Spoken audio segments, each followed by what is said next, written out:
আপনারা শুনলেন অমিতদা বলেছেন এফআরবিএম সিস্টেমের মাধ্যমে আমরা আর্থিক যে শৃঙ্খলা নিয়ম সেটাকে আমরা আগে যেমন ইচ্ছেমতো ধার নিয়ে নেওয়া হতো, এমনকি স্মল সেভিংস থেকেও ধার নেওয়া হয়েছে, আর এর থেকে আমাদের খুব বার্ডেন হয়ে যেত। এখন আমরা সেটা করতে দিই না। আমাদের এফআরবিএম সিস্টেমটা হচ্ছে আপনাকে একটা ফাইন্যান্সিয়াল ডিসিপ্লিন, যে আপনি এতটা করতে পারবেন, এর বেশি আপনি করতে পারবেন না। তাতে আপনি ঋণ শোধই করুন আর সামাজিক পরিকল্পনাই করুক বা যাই করুন।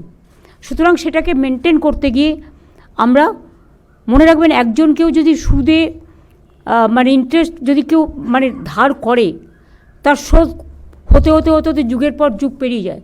কারণ ইন্টারেস্টটা তো লাফিয়ে লাফিয়ে বাড়ে না। আগেকার দিনে তো এই কথাগুলোই জমিদার বা যারা সুদখোর বলতো, যাদের মানে যারা সুদের কারবারি ছিল। এখন এই আইডিয়াটা চেঞ্জ হয়েছে। সুতরাং আমরা এতটা ধার শোধ করেও যে বাজেট প্রভিশন রেখেছেন অমিতদা, যেটা বললেন, চন্দ্রিমা যেটা হাউসে বলেছেন, আমি মনে করি এটা বাংলার মানুষের গর্ব করা উচিত। আমরা 2 লক্ষ কোটি টাকার বেশি কেন্দ্রীয় সরকারের কাছে আমরা পাই, আমাদের বঞ্চনা করা হয়েছে। এই বাজেটেও আপনারা দেখেছেন বাংলাকে কিছু দেওয়া হয়নি। তো এত বঞ্চনা সত্ত্বেও, এবং 5 বছর ধরে 100 দিনের কাজের টাকা বন্ধ, যদিও পরপর 5 বছর আমরা 100 দিনের কাজে ইন্ডিয়াতে প্রথম হয়েছিলাম। গ্রামীণ আবাসিক যোজনা যেটা, সেটাতেও 5 বছর পরপর আমরা প্রথম হয়েছিলাম, সেটাও বন্ধ গত 4-5 বছর ধরে। গ্রামীণ রাস্তা যেটা মানুষের সংযোগ সৃষ্টি করে, সেটাও বন্ধ 5 বছর ধরে, ওটাতেও আমরা প্রথম হয়েছিলাম। এই সমস্ত স্কিমে সব টাকা বন্ধ, এমনকি সর্বশিক্ষা মিশনের টাকাও বন্ধ। শিক্ষাক্ষেত্রে আপনারা দেখলেন এই বাজেটে কেন্দ্রীয় সরকার টাকা কমিয়ে দিয়েছে। শিক্ষাক্ষেত্রে কোথায় মানুষ টাকা বাড়ায়, তাদের সাহায্য করে, কারণ শিক্ষা জাতির মেরুদণ্ড। শিক্ষা মানুষকে শিক্ষা, স্বাস্থ্য, আশ্রয়, দুটো পেটে খাদ্য, এইটাই তো মানুষের জীবনে বাঁচার সবচেয়ে বড় প্রেরণা। সুতরাং এইগুলো আমরা আমাদের সাধ্য মতো, আমাদের যতটুকু আমরা করতে পারি আমরা ততটুকুই বলি।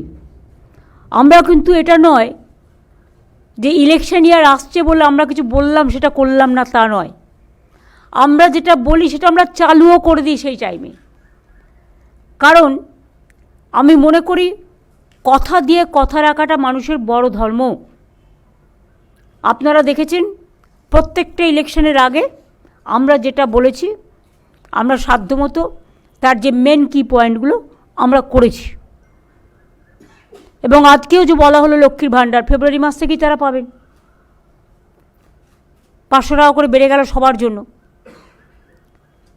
ধরুন সিভিক, গ্রিন পুলিশ, গ্রামীণ পুলিশ, আইসিডিএস, আশাকর্মী থেকে শুরু করে প্যারা টিচার, টিচার, শিক্ষাকর্মী, শিক্ষাবন্ধী, সব নানা রকম আছে, যেগুলো অলরেডি বলেছে। এগুলো তো যুক্ত করা হয়েছে। প্লাস আশারা মেয়েরা যারা কাজ করে এবং আইসিডিএস, আমি মনে করি যে ওদের মাতৃকালীন ছুটিটা পাওয়া উচিত। যদিও এটা একটা প্রজেক্ট, এটা সরাসরি গভর্নমেন্টের চাকরি নয় আশা, এটা একটা প্রজেক্ট। গভর্নমেন্ট অফ ইন্ডিয়া অনেক সময় প্রজেক্ট শুরু করে কিন্তু শেষ করে না, তখন তারা কোথায় যাবে? আশাকর্মীরা আমি যখন ক্ষমতায় আসি শুনেছিলাম গভর্নমেন্ট অফ ইন্ডিয়া 800 টাকা করে মাইনে দিতেন, মানে মান্থলি দিতেন একটা সাপোর্ট, কিন্তু সেটা বন্ধ করে দিয়েছিলেন। তখন আমরা 2500 টাকা বা 3000 টাকা এরকম করে দিতে শুরু করি। তারপরে ওরা একটা ইনসেন্টিভস পায়, সেই ইনসেন্টিভসের টাকাটা 60% না 50-50% মতো ভাগাভাগি আছে। তার মধ্যেও আমাদের প্রায় 2500-3000 টাকা পড়ে, এবং ওরা 5500, 7500, 8000 অলরেডি পায়। এবং তাছাড়াও ইনসেন্টিভ যখন দেওয়া হয় সেই টাকাটাও আমাদের দিতে হয়। তাছাড়া ওরা যদি এক্সট্রা কোনো কাজ করে সেখানে তারা একটা ইনসেন্টিভ পায়, সেটা ডিফারেন্ট থিং। কিন্তু ওই যে মাইনে হিসেবে যেটা আমি আপনাদের বললাম যে একটা টাকা হিসেবে লামসাম যেমন 800 টাকা করে মাত্র পেত, তারপর টোটালটা বন্ধ করে দেওয়া হলো।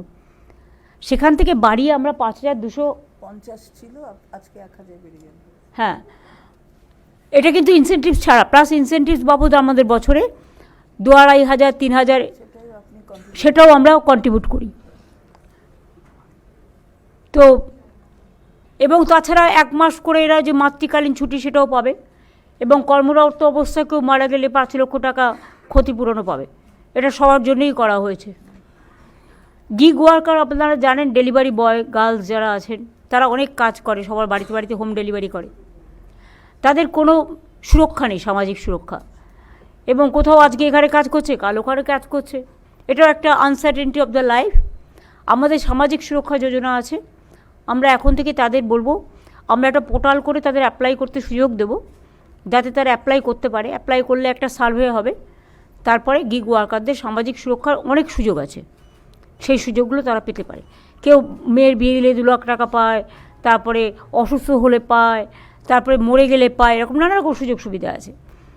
তাছাড়াও দেখুন, এবারে গ্রামীণ অর্থনীতিতে আগেই আমরা কৃষক বন্ধু 10,000 টাকা করে দিই, যার 1 একরের বেশি জমি আছে, যার তার অনেক কম, তারা 4,000 টাকা করে পায়। এবং আজকে ক্ষেত মজদুরটাকে সংযোজন করা হলো। এটা একটা বলতে পারেন, এটা একটা বিরাট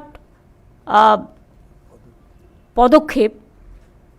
বিশেষ করে অনেকে আছে যাদের জমি নেই, কিন্তু অন্যের জমিতে চাষ করে, তারা কিন্তু চাষটা করে, কিন্তু তাদের জন্য 4,000 বছরে 2,000 করে দুবারে দেওয়া হবে, রবি আর খরিফ মরশুমে, সেটাও করা হয়েছে।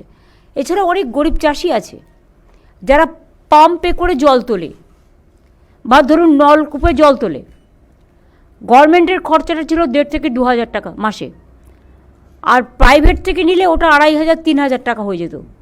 ফলে ওরা এক্সপ্লয়েটেডও হচ্ছিল, সেই জন্য তাদেরটা পুরো ফ্রি করে দেওয়া হলো, অর্থাৎ 1 পয়সাও এর জন্য দিতে হবে না।